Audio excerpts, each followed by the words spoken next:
morning! Happy Sunday everyone! So for today's video ay ipapakita ko sa inyo ang update ng ating mga plants. Ayan, I'm sorry for this haggard face. Ayan, kakabalik ko lang galing sa labas ng village. Hinatid ko yung friend namin na dito nag-overnight sa bahay. And then siya kasi yung mag-cover or mag-substitute sa klase ko today. Kasi usually nag-work ko ng Sunday and since ang dami kong kailangang tapusin na trabaho for my regular work sa school, gagawa ako ng maraming exam, mga PA test, ganun. So, wala akong time. So, ayun ako gagawa. And, yeah, yung friend ko yung pinakover ko ng class ko. Ayan. So, by the way, kung mag-cover siya, syempre, sa kanya yung sahod for today. Ayan. So, yes, ako yung nagatid sa kanya gamit ang motor. And, yeah, punta na tayo sa update ng aking mga halaman. O, yan. So, puntahan muna natin ang aking kalamansi. So, yun. So, ito yung kalamansi natin ko. Ayan. So, as you can see, malaki na siya. Ayan. And, meron pa din siyang mga dami ito. Mga bunga. Ayan. May isa pang natira. Meron pa dito. Dalawa. At saan pa yun? Dalawa. Okay, at ito pa. Tatlo. Ayan. And, 4. So, 4 na lang yung bunga na natira. Kasi guys, I don't know what is happening. Nalalaglag yung bunga niya. Ayan, oh. Siguro sa init ng Thailand ngayon. Ang daming nalaglag, pero inano ko na lang sa lupa kasi baka tutubo. 'Di ba? So, may tatanim na naman tayo. Ayan, so meron na namang malalaglag mamaya yan, nag-yellow na siya, maliit pa. Ayan, pero siya guys, namumulaklak o kagaya nito. Ayan, may bulaklak siya, tapos naging kalamansi. So yan, hopefully hindi yan malalaglag. Meron pa din isa. Ayan, meron pa marami pang maliliit. Ayan, so yan yung, blurry. Okay, so yan yung update ng ating kalamansi and punta tayo sa ibang plants natin. Ayan. So yan, ewan ko anong tawag niyan, basta madali lang siyang rumami yung dahon. And dito, bago ito, kakatanim lang nung 2 days ago. Ayan. Meron itong mga seeds ng pechay. Ayan. So, mag-update lang tayo pag na siya. May lalabas na. Mag-sprout na siya. Ayan. So, kada square dyan, meron akong nilagay na tigta-3 seeds. Ayan. Tignan natin kung tutubo. Okay.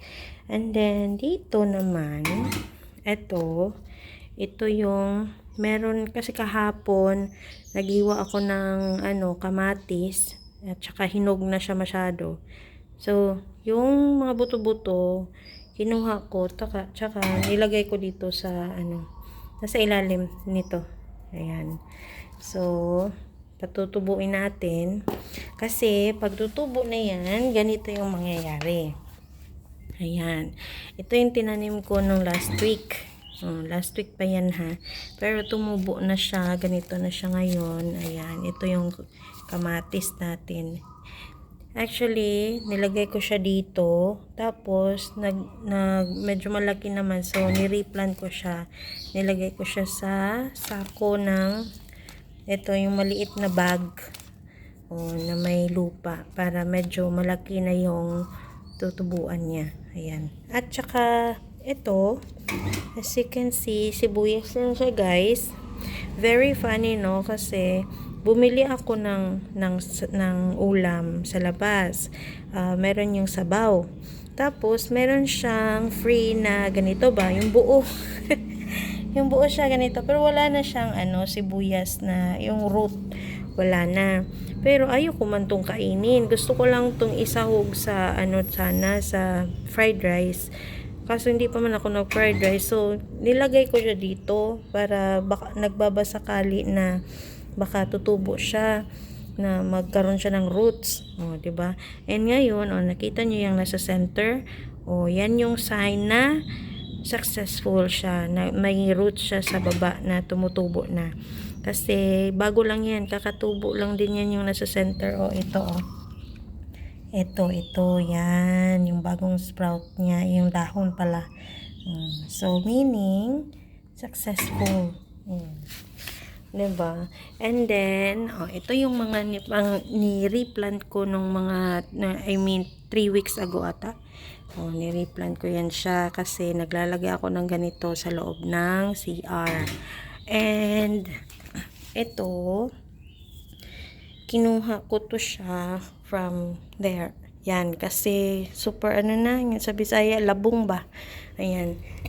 So, kinat ko siya, kinunan ko siya ng stem, nireplant ko siya dito, nagbabasakali na tumubo, at yun, may tumubong bagong dahon, so meaning successful tayo.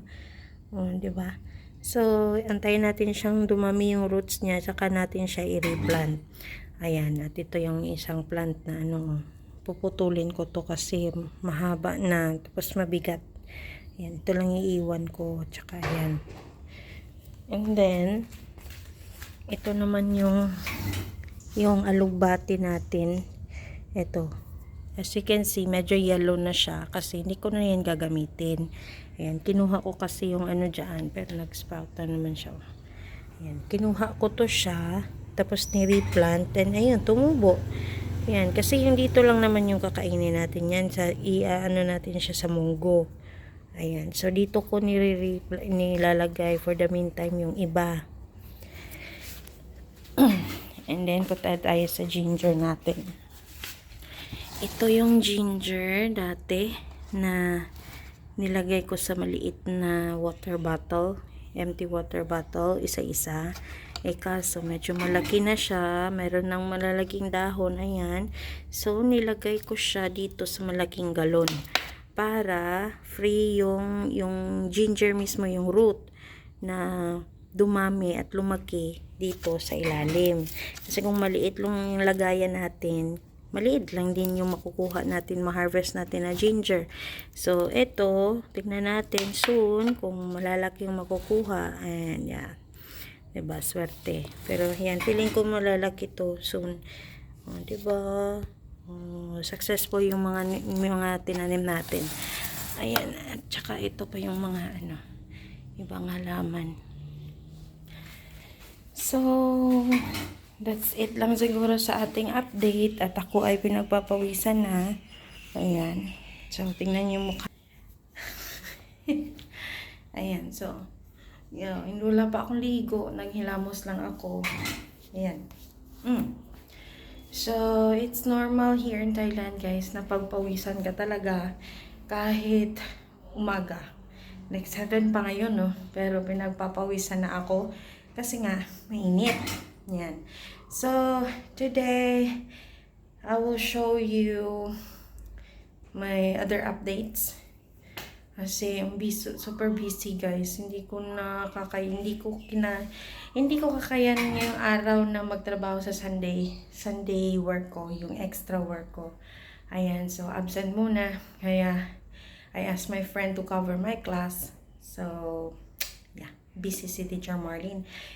Nakapag-video lang ngayon para update, and that's it for my video, my update. I will post more videos soon. And thank you so much sa mga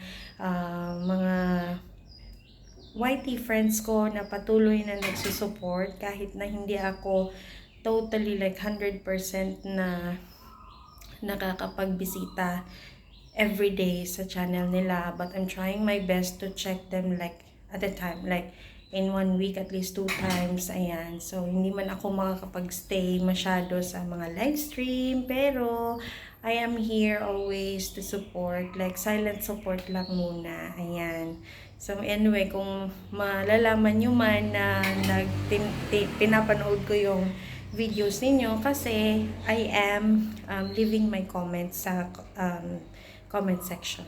Ayan, so that's it for my video guys. Happy Sunday and God bless us all. Mwah!